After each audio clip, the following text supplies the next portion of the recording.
Hi, I'm Ariel from PresenTense, and today we're talking about the deliverable associated with the project plan. Now, a project plan is a little different than a business plan. Specifically, it's different in that it's shorter. It's between 4 to 8 pages, and the idea is that they have a document which at its very basis convinces either people that are on their team, that they want to bring on their team, the fellow that is, or potential funders or investors, that they have a project that's worth pursuing.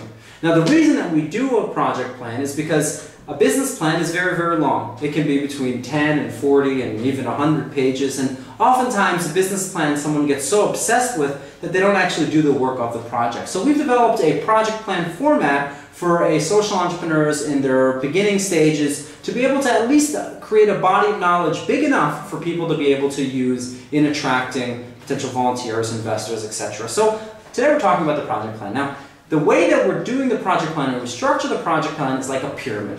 Now, the reason that we use pyramids so much in present tense is because we built them in Egypt, but before that, it's also because they provide a good mental model for how things connect to one another. So the pyramid itself is a strong base, but the important part is the tip of it, right? And so the project plan is very similar in that regards. We start off with the tip of the pyramid being the mission. Now, of course, all of the elements here, the fellow has developed over the course of the program, so it's basically plug and play and adaptation. And there are certain elements that start off a little new, but really are extensions of what they've already done. And the mission being, of course, the primary one, because they've all worked on their mission.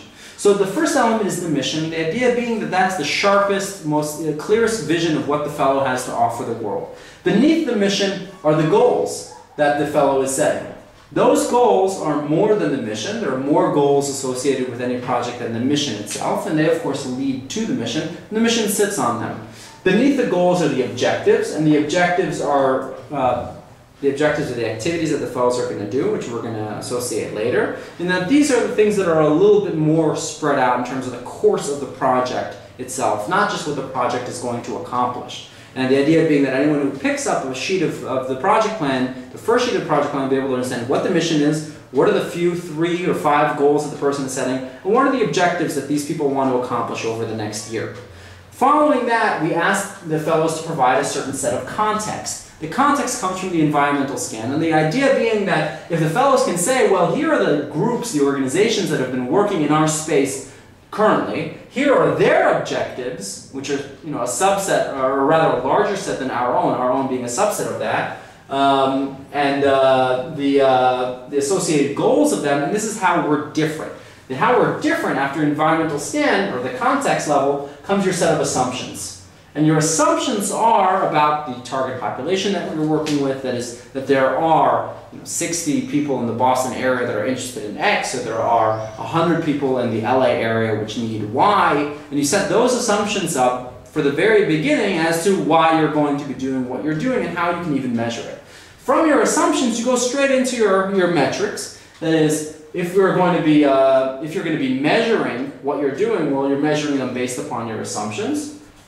And after your metrics, you go deeper into your activities. So the person, the fellow, will be expressing what are the activities of their venture, what are the specific sets of action steps that they're taking in a general category that is not in work plan mode yet. And those activities, we generally advise people to create the one activity, and then after that have the goal associated with that activity, and then the objectives that activity is going to create. And if they want to add a metric at the end of this as opposed to above it, that works great too. After your activities, you have the element which is the summary of the work plan.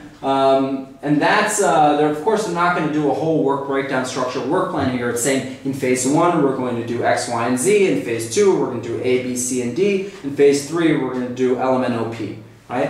And then finally, we're going to have our budget and resource requirements.